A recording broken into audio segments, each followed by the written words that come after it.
What's coming next? A place where industry is the lifeblood of its community, and its pulse is gritted with sand and steel, fire and smoke. It's a city building its future together.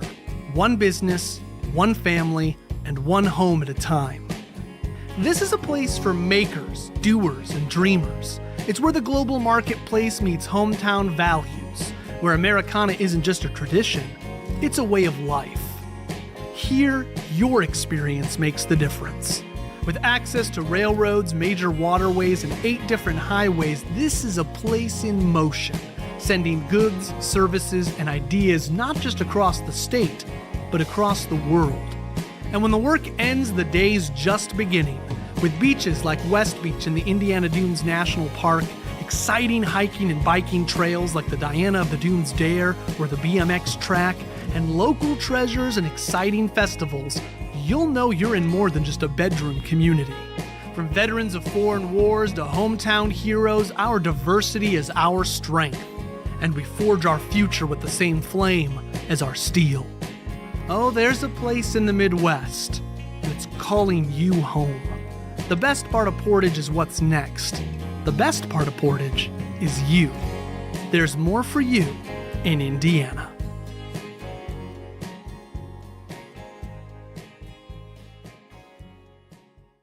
There's a place in the Midwest, 50 miles southeast of Chicago, nestled near the coast of Lake Michigan.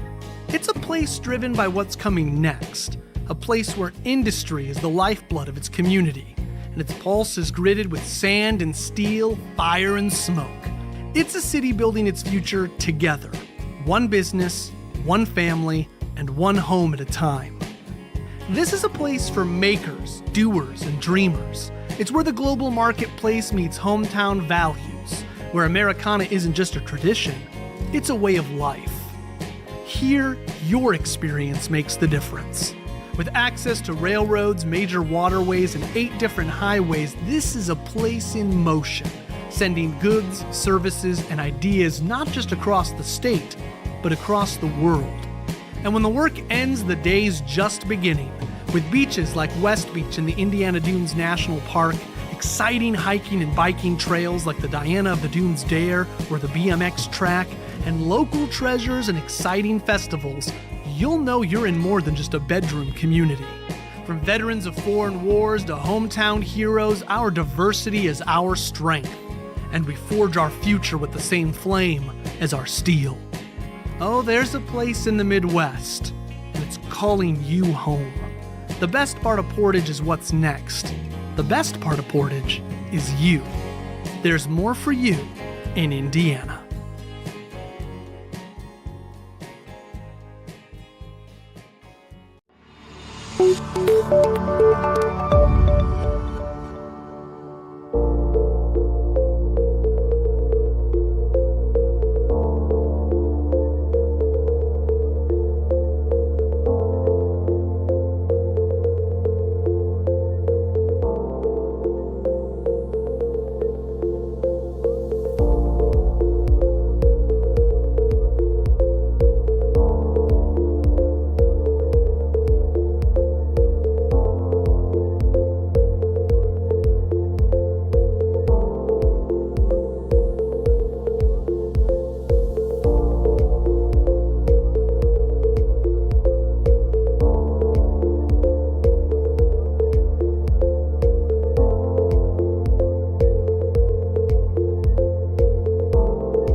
Hello, everyone, and welcome to the Board of Works meeting. Will you please stand and join me for the Pledge of Allegiance?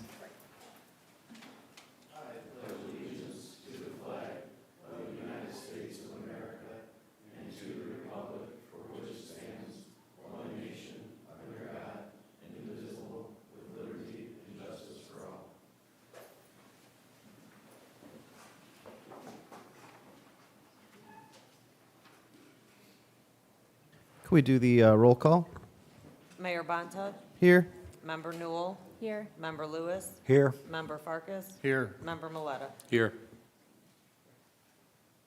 Did everyone have a chance to look at the minutes, and is there a motion to approve them? Motion to approve the minutes. Second. We have a motion and a second. All in favor, please signify by saying aye. Aye. Thank you. That gets us to the unfinished business of the fire department matter. Chief or our attorney, do we have an update on that? We do. That should be tabled again. I did speak with the attorney this morning, and I will have the agreement in my hands by tomorrow morning. No problem. Do we have a motion to table that to our next meeting? Motion to table the fire department matter till the next meeting. I'll second. A motion and a second. All in favor, please signify by saying aye. Aye. Thank you. For new business, we have permission to seek quotes for sidewalk installation at Portage Ave. Hey, Sandy. Over the past year and a half, we have worked with our previous city attorney to purchase right-of-way along Portage Avenue. In 2023, we reconstructed Portage Avenue with the intent to run sidewalks along the north side so that people can get to Imagination Glen, and hopefully one day we can run sidewalks so that they can get to Woodland Park. There were 7 parcels where right-of-way needed to be acquired. We have completed that process, and now we want to move forward with actually getting a contractor to get out there and install some sidewalks. So just need your permission to move forward with that.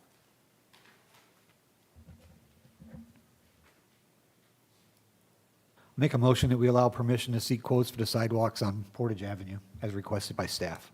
I'll second that. We have a motion and a second. All in favor, please signify by saying aye. Aye. Thank you. That gets us to the Brookview Park sidewalk extension. It was brought to our attention by a developer of a parcel of property in Cardinal Crossing that the sidewalk in Brookview Park did not extend all the way to our property line. After conversations with the developer, they have agreed to extend that sidewalk when they put the sidewalk in for the new home, from their new home across the property line to where our sidewalk ends, and just invoice us after the fact. So we're expecting it not to exceed $1,000 and just need permission to move forward with that. I was kind of part of this, I won't say deal, but conversation. It just made a lot of sense that since a home was being built next to the park, that since a sidewalk was going in, to just go that distance and the city would pay for our share of the distance rather than I don't know how long it would be, but rather than having a time period where there's a house, a sidewalk, and space in between as we were waiting for our people to go out. I'll make a motion we approve the Brookview Park sidewalk extension. Second. Well, we have a motion and a second. All in favor, please signify by saying aye. Aye. Thank you. That gets us to pay app number 3 for the Airport and Loot Road traffic signal. This is our final pay-app for the traffic signal that was installed at Airport and Loot. It is in the amount of $64,413.38. Staff recommends approval of this pay-app.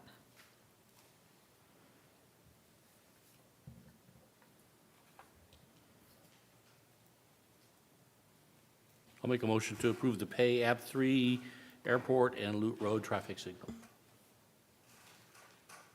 I'll second. So we have a motion and a second. All in favor, please signify by saying aye. And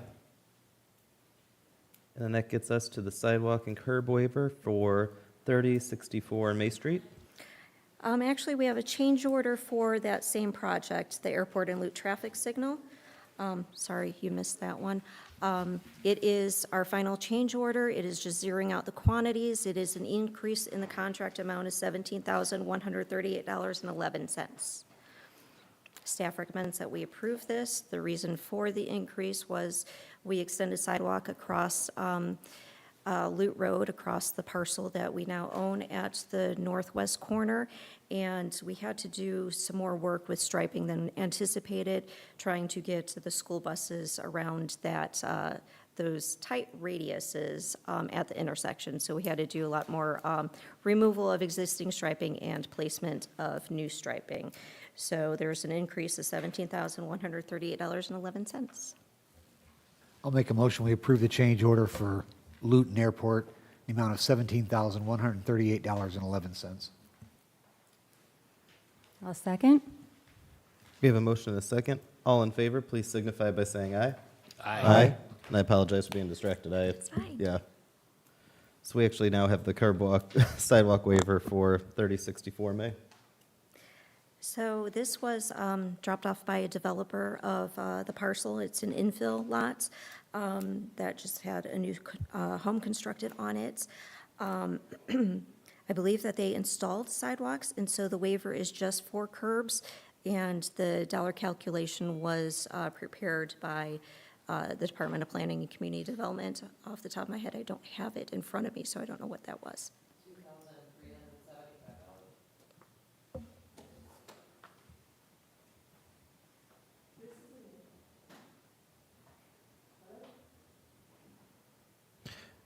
Is the rest of the street also without the curbs? Is that why they're asking for the waiver?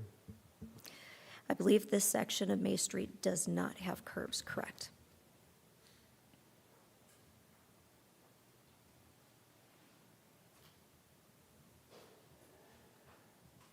So we're just granting a curb waiver?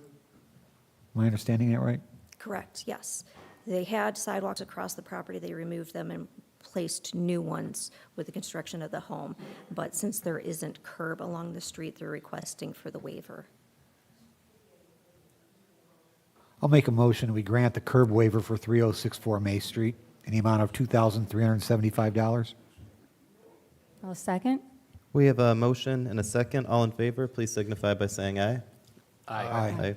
Thank you. Thank you. Gets us to the Quaker steak. I'm not sure if that's spelled correctly, but that's okay. I won't say it like it's spelled. Yeah, it'd be interesting if it's like a knockoff restaurant. So we have the Quaker steak and lube event request. Hi. Yes. Hi, how are You were not responsible for the typo. That's on us. Sorry. That's okay. Would you mind just speaking a little bit about what you guys are doing? Yes, we want to host a bike night and once a month have a band. Are there any questions from the board? This is similar to what you've done in the past? Yep. There? This year, we had DJs last year, and this year, we're just going to do it once a month. So,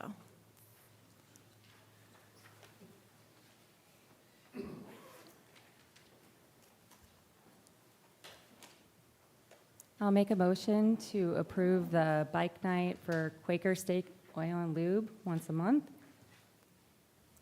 I'll second that motion.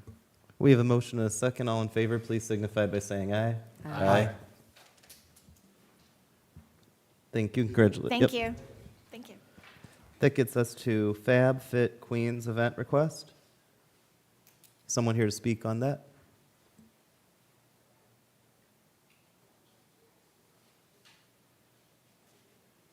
Here to be somebody here to speak on that. Did everybody have a chance to look at the application?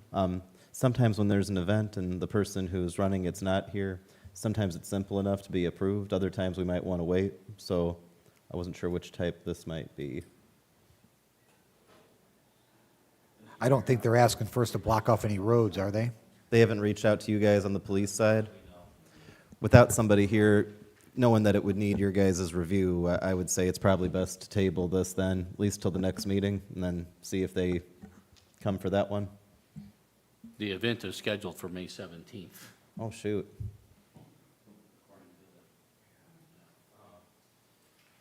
Do we know, I understand if they haven't come to the police yet, but do you guys, in your just kind of checking what's happening in the city, like, do we have it, has this happened before? Like, is this an event that's been done previously? No? Where is it scheduled to be at? Countryside Park, Prairie Duneland Trail, they'll stop before the YMCA, turn around and go back. So they'll have to cross Swanson. Swans? It looks like it's on the trail, which, if they're just running on the trail, we obviously aren't going to be able to participate in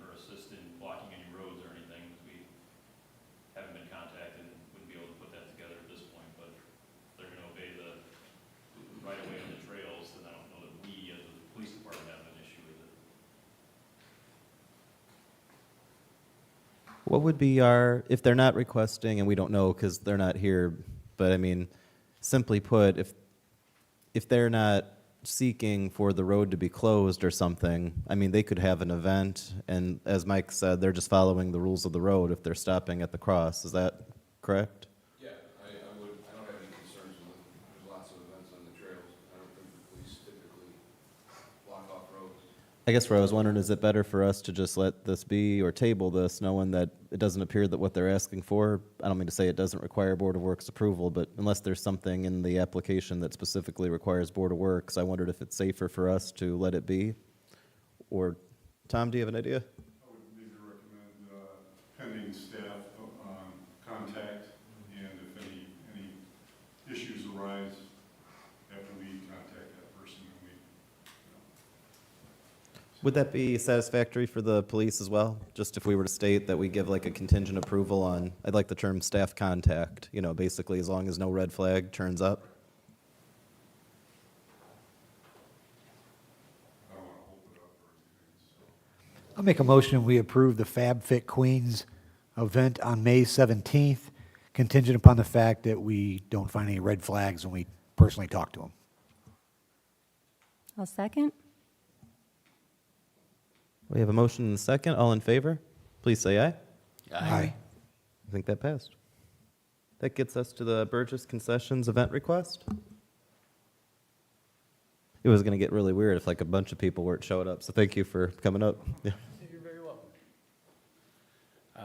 Got any questions for me? Maybe just explain what you guys are looking to do. Well, I was upset that Bacon Fest wasn't happening this year because I'm a food vendor, and it's a really good festival for us. So I decided to throw my hat in the ring to make sure, under a different name, the tradition would continue on the same date, which is the Saturday after Popcorn Fest in Valpo. So it's basically set up exactly like Bacon Fest, or even the markets on Friday nights have been in the past. So just on a larger scale from the Friday nights, but basically no different than the Bacon Fest that we've enjoyed in the past. When you say no different, so is there going to be more bacon than Bacon Fest, the same amount or less? So no That was really bacon. that was kind of the biggest issue we had with Bacon Fest Right. was when you call something Bacon Fest and there's not bacon there. I suggested a Kevin Bacon movie marathon Yeah, that to was make that like a, but there were too many movies that we couldn't let kids see out in the park. Right. So We're going to call it not Oktoberfest, so it's not an Oktoberfest, but it's not a, a summer festival either. So no bacon will be required of anybody. Tom, was there a staff review or if you're coming up, I Yes, take just it to there's. let the board know that they have been in contact with our office. We had a meeting with them this week, along with Parks, and we're working on the approvals with RDC and Board of Works as far as land, any parking and land use. Would it be safe for us to approve this, maybe contingent on those other agreements with RDC being covered? I believe so, yep. Leanne, were you trying to seek me publicly, or is it more just I need to check my text message? No. Oh, I mean, I know the park had switched, they have a Friday night event in September. I was trying to get hold of Kelly, but she hasn't responded yet. have you already booked this with the park? I fill out the application, yes. Okay. Okay. We could add maybe a contingency, make sure it's not conflicting with an existing or already booked park event. I only say that just because if we don't know, it's probably best that we don't approve Right, it's something just on a- top of something. Just the market on Friday night. Yeah. Kelly was part of that meeting. So she's aware? Yep. Okay. Well, that works. Is there already a motion? Sorry. I'll make a motion to approve the Burgess Concessions, not Oktoberfest, on September 13th, contingent on other agreements and no conflicts with other events. I'll second that motion. We have a motion and a second. All in favor, please signify by saying aye. Aye. Aye. Thank you. That gets us to Frontier Communications Solicitor's Permit. Hey, Hello, good morning. I'm Monica Guria, I'm representative for Frontier Communications. We had submitted an application. We have an internal door-to-door new project that we're doing in the community. We're going out and educating the community about the fiber optic, being installed and utility easements. We have specialists who are going door to door. And we don't take payment. Other cities have not required us to get a solicitation license, such as Valparaiso or Chesterton. But we did submit an application with Portage, and we'd like to be approved.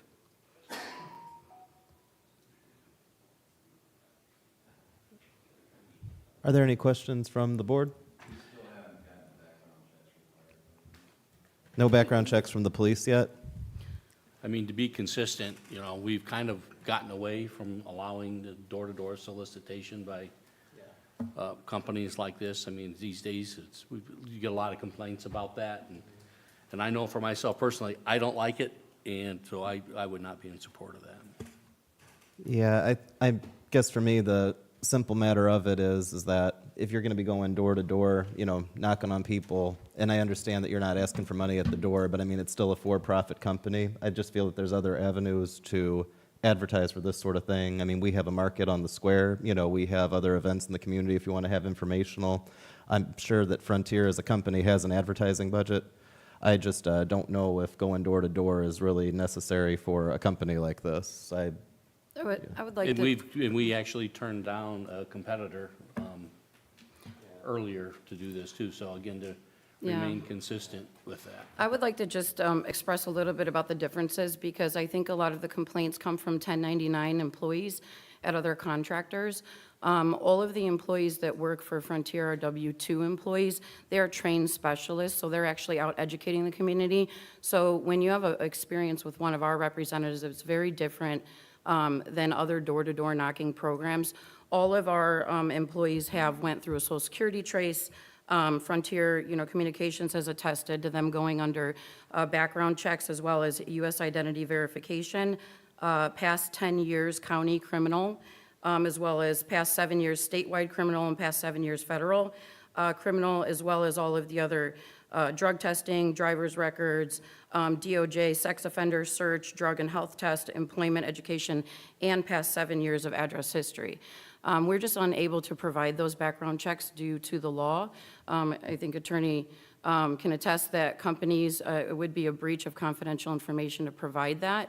My employees are willing to individually, that would be working in Portage, to do an individual background check on their own with a suggested company, local, whatever you would like.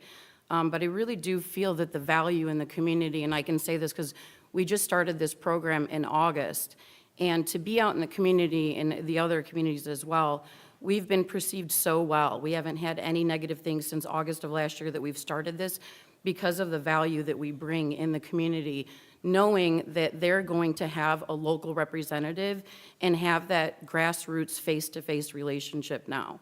A lot of our competitors don't do that. They write them up, they throw them out, and then they're left with not even knowing what they signed. We're trained, we have specific things at Frontier that we're building a door-to-door program to bring that grassroots back to the community. And I believe that if you really did give us a shot, I'm not talking about 1099 contractors, I'm talking about W-2 employees that have been trained specifically to be in a door-to-door program out in the community, educating them and helping them through the sales process. Also, too, for Victor Vasquez, if you don't want anyone knocking on your door, just put no solicitation sign on your door. We do honor those as Yes, well. I mean, that's all you need to do. Just so I understand, just because I think two different things might have been said, or maybe I misunderstood it. You're saying that you guys have an extensive background check program, but you can't share it with our police department? Yes, because Frontier Communications is an employer sharing that employee information, they don't even let me as a manager see the Social Security traces, the background checks, because it's all detailed. So they would not be able to share that unless the city would like to get in an arrangement as a vendor or a type of agreement that you also handle private information properly, discuss the standards on who would be handling that private information. Our legal department is open to discussion on providing that. Otherwise, our employees also, Neil Warwick here being a specialist in Portage, born and raised out here in Northwest Indiana, all of us are local.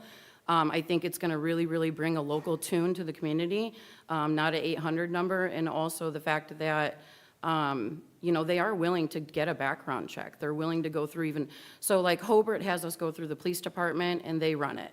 You know, I've provided all their driver's license. They've voluntarily given me the driver's licenses.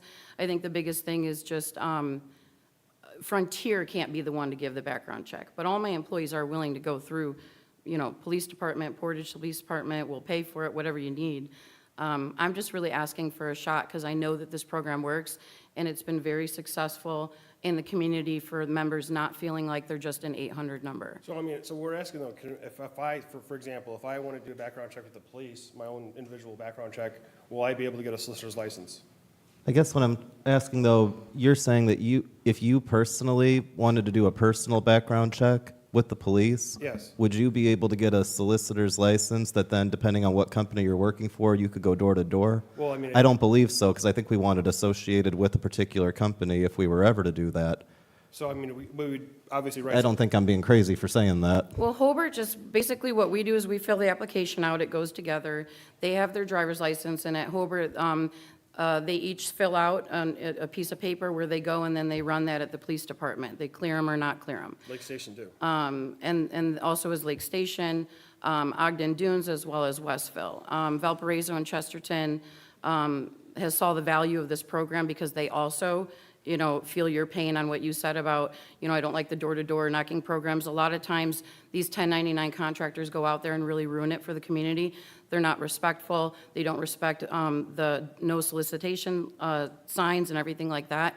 We have an IT system when they are out knocking that they're required to put it in the information that if it's a do not knock and it has a no soliciting license, to make sure that they abide by all the, you know, rules and regulations. So they are very trained and have been very well respected in the community and thanked a lot for what we've been doing so far. Yeah, I still kind of just go back. We started a year ago not allowing this, and I know we've gotten a lot of positive feedback from our residents that we don't allow it, whether other communities do or not. But I know a lot of people have been very appreciative of the fact that we don't allow this door-to-door solicitation. So I understand that and for someone knocking at the door, the people that you're coming to, they don't know that person knocking at the door if they've had a background check or not, or and I think that's what people just appreciate. I mean, we already deal with it quite a bit. Frontier where- came into my neighborhood and installed, and I got a thing in the mail, and I called the next day and got it put in my house. So, I mean, I know there's other ways around that, and spoke to somebody personally over the phone, and they did a fantastic job. I think you can accomplish what you need without knocking on people's doors. We also have Again, special my pricing opinion. on the door-to-door because of the value of the program, that it brings a grassroots face-to-face back to the community. I think after COVID, we kind of have lost that touch, especially when it comes to the telecom industry and the 800 numbers. So that's been one of the biggest reasons we've invested in this. We're really fighting for it. And the data that I have proved in other cities, it has been very successful. And like I said, I think a lot of the negativity and the door-to-door solicitation comes from those contractors that aren't trained, not ran probably through background checks and all of the above. And I do believe that the city of Portage has approved other vendors who are allowed to solicit door-to-door. Not since we've Not come in. in the last year Not and a in the half, last year 2 and a half. years. Not unless it's like Girl Scouts selling cookies or Right. Little League. If it's something like we understand, of course, if it's like a church, you know, or if it's a nonprofit organization, they have the ability to go door to door, whether we like it or not, but it's just to say that's part of, the freedom that people have. But when something is a for-profit enterprise or there's a sales component to it, that's where local regulation comes into play. And for a for-profit business to be going door to door, creating, quite frankly, stress in the community and people not knowing if they've been background checked. And I can assure you, if somebody gets disturbed by somebody knocking on their door claiming to be from Frontier, they're not going to appreciate it if I say, don't worry, they said they background checked their people, but they wouldn't show us. That just wouldn't work. Isn't that why we're here, to get permits though? So maybe we can visually show the permit like a badge, just like say, hey. You're here to ask for the permit, Right, correct. but So, you're certainly not entitled to the permit. right, exactly. So I mean, why, I mean, wouldn't that show them, hey, listen, I've been permitted through the city, we're okay, we've been background checked? Well, where are we headed as a community as well? I mean, You know what I mean? we can't be That afraid doesn't of make each other sense. if we go through these procedures. I mean, going grassroots and door to door and having a local sales representative is some of the things in the 80s and 90s that we actually really appreciated, having somebody you could call local. I mean, by all means, I think that that's why we offer the opportunity. There's nothing in our code that says that there's a straight-up ban on having it, but it does require, we offer this opportunity to apply for it. You guys have applied for it, and I don't think you've done a good job explaining the need. And I'm not trying to be rude to you. I don't not see the value in what Frontier is offering. As Andy said, I think that by mail, by commercials, by having somebody available at community events, I think that there's a lot of ways. But for a for-profit company to go door-to-door sales, I just don't think that there's a substantial need. I'm not seeing it, and certainly the position that's being taken of we can background check people, but we're not going to share it with you. I don't think that that's something that the community can feel comfortable about. I just don't. I mean, we never said that. I'm just saying the information that they have right now upon hire is not releasable. I would like to make a statement that we are, If I could, you've referenced me many times. An employee can consent to the release of any information. right, so that's what we were, If Frontier does a background check and they sign a release to give it to the city of Portage, that absolutely can happen. and that's what I'm saying is we're willing to do new ones that they individually can sign and request. Obviously, like, for example, if it's a year old, I'd rather have you guys, we'd rerun them for you anyways. I'm just stating that the particular company that Frontier goes through in the hiring process, legal pushed back at me and just said that anyone that's handling the information with the city, also, basically, we would have to just come to some type of agreement where we knew how that private information was being handled. That would be, Again, I'm just going to go back to, and I think you guys have a great company. I honestly do. But we've also turned down other great companies, and I don't know how we could stand by and say, well, we turned down those companies who all had the same things that you do and said they're doing everything right, and then turn around and say, well, we'll approve this one, but we stopped the other ones. I think we've got to stay consistent on what we decided to do. And I agree. I just don't think that it'd be consistent with city policy for us to approve this. And like I say, I think it's good that we allow people to apply, because it's always good to be able to review if there's a bigger circumstance that we're not thinking about, but I just don't see such a circumstance here. I think that being consistent with our policy means not letting this go through, I would also, obviously born and raised in the area as well. I think that ordinance needs to be updated then to specify, because in the application that we filled out for today, if I would have known that you weren't approving any for-profit, we wouldn't have spent time from work today. And don that, because it sounds like your minds have already been made up, so. Well, I don't want you to spend any more time away from work, so I'm going to make a motion that we deny Frontier Communications solicitor's permit. Now second. We have a motion and a second. All in favor, please signify by saying aye. Aye. Aye. Thank you.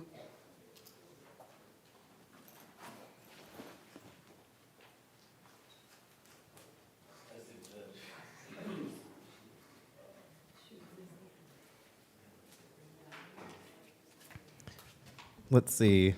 That gets us to the Drive Clean Indiana Sustainability Consulting. Yes, the contract that's before you has been legally reviewed. It is we have a good partnership with Drive Clean Indiana. They've helped the city with many grant opportunities and the grant process, so that's what this contract is for. Any questions on it? Randy, about how much in grants did we get last year? We've got one right now in the process. It's about $5.4 million in grant money that's coming to the city once it's processed. So, And what is the cost of this agreement? the cost is, there's an hourly wage with Drive Clean's Indiana and consulting fees. I don't have the contract in front of me right now, but it's in the contract. $150 an hour, Yes, $50 research assistant. yes. Not to exceed $7,500 a month. I guess what I'm wondering is, has that already been identified, what line item in the budget that's been paid for previously? It comes out of sanitation, so. Is this consistent with the previous agreement we've had with Drive Clean? Yes, it is. This is just a annual update or something like that? Yes. 2-year.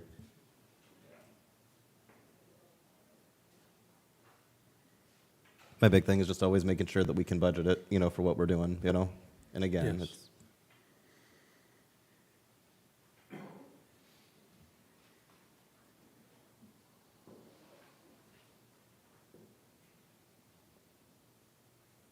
I'll make a motion, we approve the Dry Clean Indiana Grant Sustainability Consulting.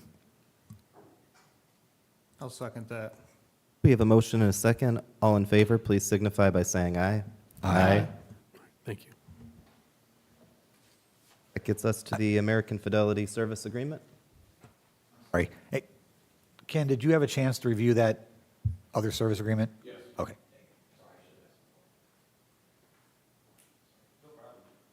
So with American Fidelity, was Lynn here to speak on that, or was that just was I supposed to do that?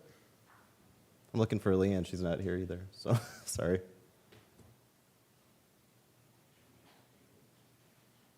I think that this is one that, I can speak to, that with American Fidelity, it's something that we've been working on for our retirees on the non-bargaining side to go through. It's a lot of what we're working on with them is to replace what we previously had with Task, which was causing issues, in which we've moved the bargaining retirees, or we're in the process of moving them out of. That was the agreement we signed with 150 at I believe that was our last meeting where we did that. This is on the non-bargaining side. It's the beginning of our ability to go through them for a different plan. So I'm comfortable just, speaking in favor of it now. I just wasn't sure if Lynn wanted to speak, but not seeing her or Leanne, maybe something's up, but I'm very comfortable speaking to this agreement. Ken, did this go through your review? I did not review this one. Okay. But I recall, let me check an email real quick. I just did. Oh, okay. I forgot I just did. Yeah, so I did not receive that, and it's not in the Dropbox. Okay. That's interesting, yeah. I've reviewed their agreements before because our law firm is with them, but it could be something from my reviews. I was going to say, if you guys be comfortable passing contingent on legal review, and I would trust Ken that if there's a big problem, he'd tell us and we could bring it back to our next meeting.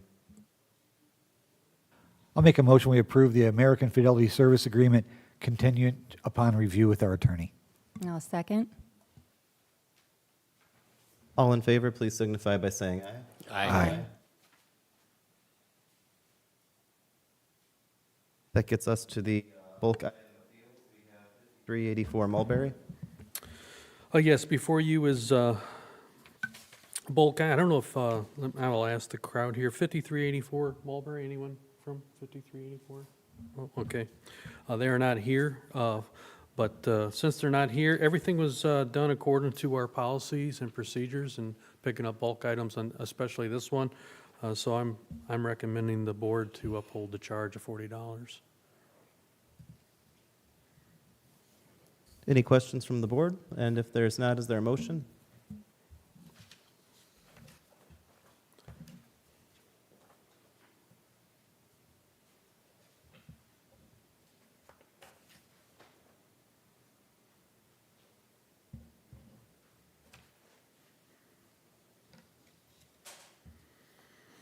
Unless the board has a different opinion, so I'm open to it.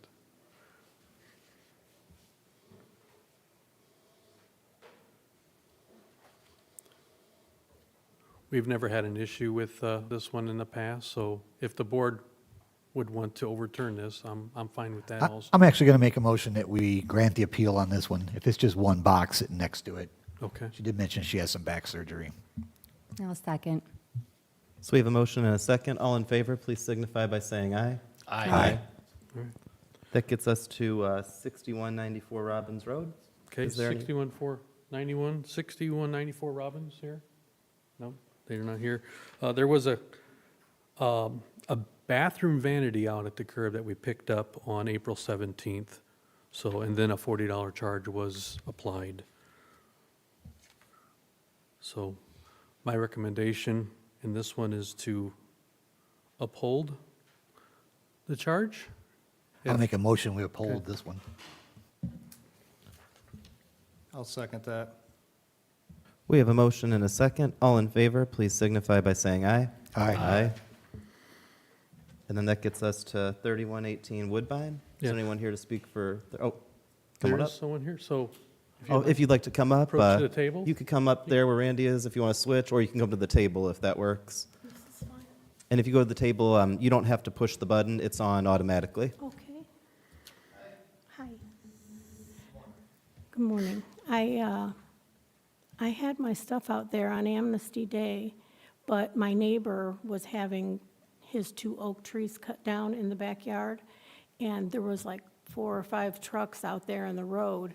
Now, I know the garbage came that day, but I don't know if they ran before the trucks got there or what, but when they come to do the pickup for the bulk items, it was blocked by one of his trucks that was doing and I don't remember, sorry, because it's part of getting old, but I don't remember if I spoke to someone at the trash department or if I actually spoke to the gentleman that picked up the trash about the problem, and he said that he would get it taken care of. And then when they came out to pick it up, I saw one of the gentlemen on the phone, and I didn't know that it was him reporting, my stuff being out there when it was an Amnesty Day, but it was out there, but the trucks were blocking it. So, and then when I got my bill, there was the $40 charge on there, and I called and I'm like, what is this for? And they said it was for that stuff that was out there, but it was out there on Amnesty Day. It was just blocked by trucks. So this was a delayed situation where those items were covered by limbs. We picked up the limbs, which revealed the pile, and later on, that was picked up on a non-amnesty day. And underneath this situation, I'm asking the board to overturn this $40 charge. I'll make a motion we grant her appeal. Thank you. I'll second. We have a motion and a second. All in favor, please signify by saying aye. Aye. Thank you.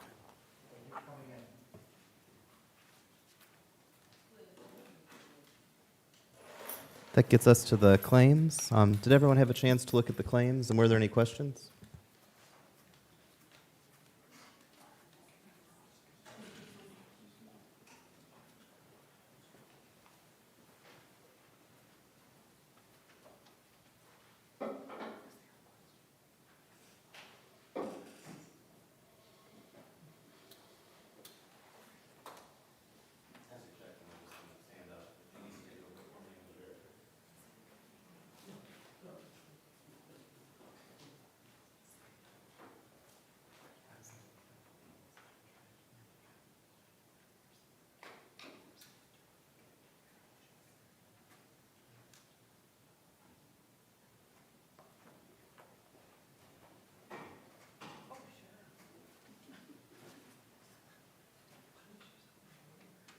Okay, I'm back, so I can take over the meeting again, Frank. Thanks for holding down the fort.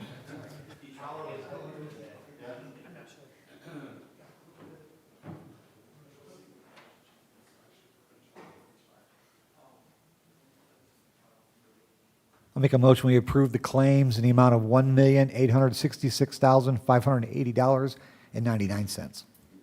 Second. We have a motion and a second. All in favor, please signify by saying aye. Aye. Before we go, I have something else I wanted to make sure we got on under the other business that has to do with the police contract that was passed. Oh, we got more claims. Oh, dear. Well, These are payroll claims for the beginning of the year, they just need to be signed. I don't know if you can make a. oh, do we still need to motion and vote on them because they're? I'm assuming to just sign payroll Okay. claims from the first payroll till now to get them up to date. Do we have a motion to have those claims signed to get them up to date?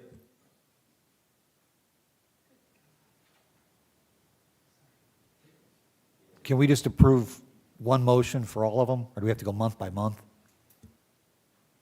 Are they from January 1 through today? January 1 through,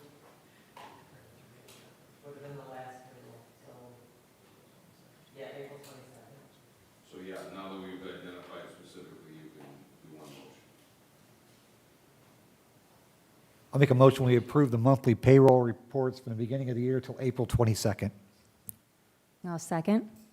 We have a motion and a second. All in favor, please signify by saying aye. Aye. Well, now everyone can finally get paid this year. I'm kidding. I know that's not how that works. Was there anything else on the claims side? No, that's it. Thanks. I wanted to bring up the topic of the police contract, which was ratified by the union on the police side and then was passed at a special city council meeting last night. I've asked Lynn Graylick to bring some copies for us to review. Not a lot has changed in this contract from the previous, with the exception of a new rate of pay, and then also a change in the minimums. And then, Chief, was there a bereavement change? Would you mind coming up, maybe? I forget exactly if the bereavement policy changed for the police, or if there was something else that moved around, but Yeah, so there aren't a lot of changes. Obviously, the financial side was the big thing.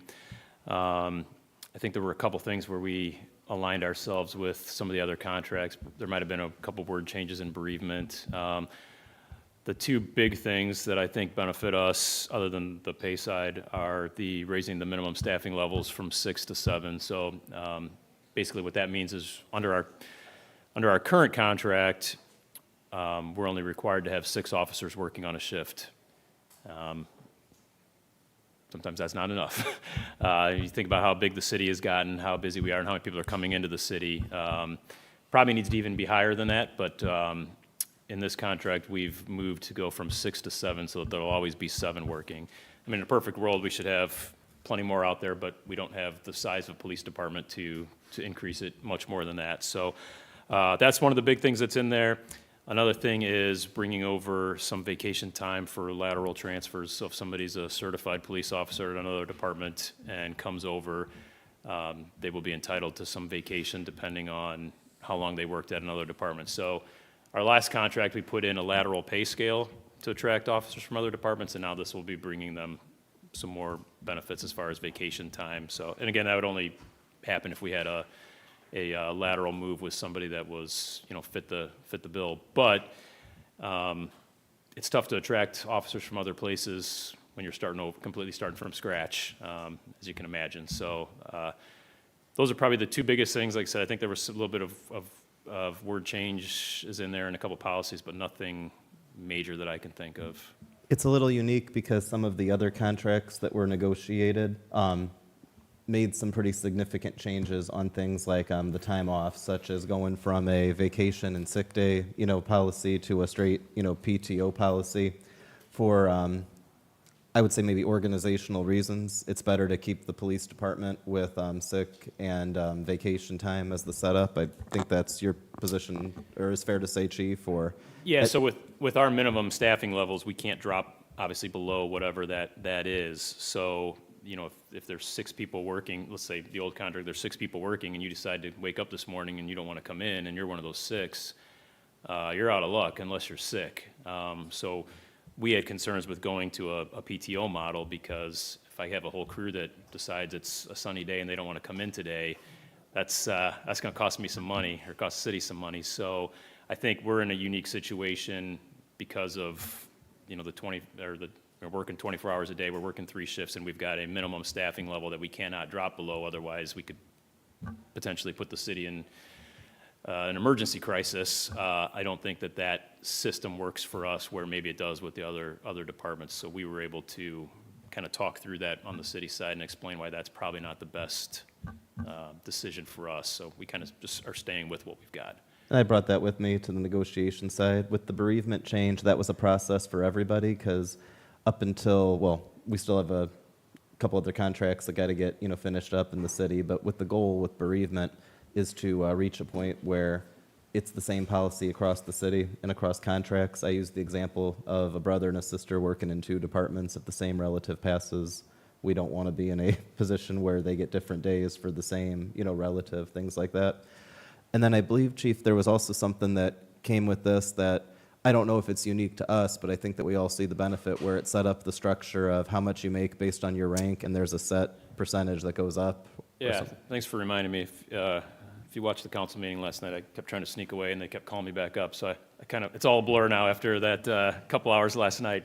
But yeah, we did change the structure a little bit. So at some point in time when we got raises or whatnot, I couldn't even tell you when, but so a corporal is our first level of supervision. So you got your patrol officers, then you go to a corporal, and the way it had shaken out over the years was you were getting like a couple pennies basically for getting a promotion to being a supervisor, which, you know, on any given day could be essentially in charge of the city for that crew that was out there. So what they did is they bargained for putting in a bit of a structure. So you've got your patrol officers, then your first line of supervision is 3% above them. Your second line, which is your sergeants, is another 3%. And then your lieutenants, which is the top supervisory role on, in patrol, would be another 3% above that. So that moving forward, there's always that distance between each of the ranks. So again, I'm not sure how it got out of whack. It probably goes way back, but it was to the point where there wasn't any real, you know, delineation between them, and then raises would just, you know, go on the top of that. So this kind of sorted that all out now that it kind of makes a clear line, so. And then did you say already about the change in the way we recognize the vacation time? I'm not talking about PTO, but if somebody moves over, like Yep. a transfer? Yeah, that's with the lateral officers that we hopefully will be attracting. And then we have I wanted to see if we could get a physical copy. That was where I got up to just see if we could get that rather than it coming straight electronically. Thank you. If you guys wanted to take a look over, if we were responsible for the utilities contract, which, you know, that's the council and the utility boards, I think would take a great deal more time, as it did at the previous utility meetings, because so much changed in their contract. With this, it's very much the police contract with a couple of changes.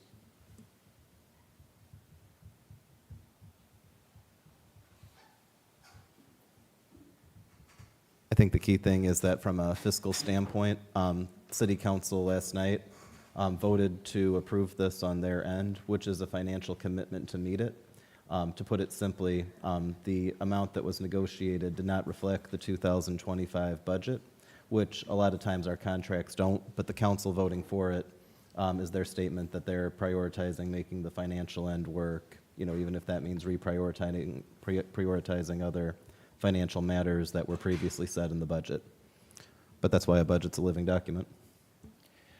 Yeah, I would say from a administrative side, what we're usually looking for in the contracts are things that, you know, can either keep or increase the efficiency of the operation. And I think we've done a good job over the last couple of years of kind of getting that into a spot where, you know, things are running relatively smooth. So we weren't looking for a whole lot of changes as far as from on the administrative side. Obviously the financials was, so that's kind of where that contract was geared towards more, was the financial side for what the union was looking for and whatever the city could agree on. We weren't looking to make a whole lot of changes because you know, we feel like we've got it in a pretty decent place that we can run operationally well, other than adding that minimum staffing to get another officer out there.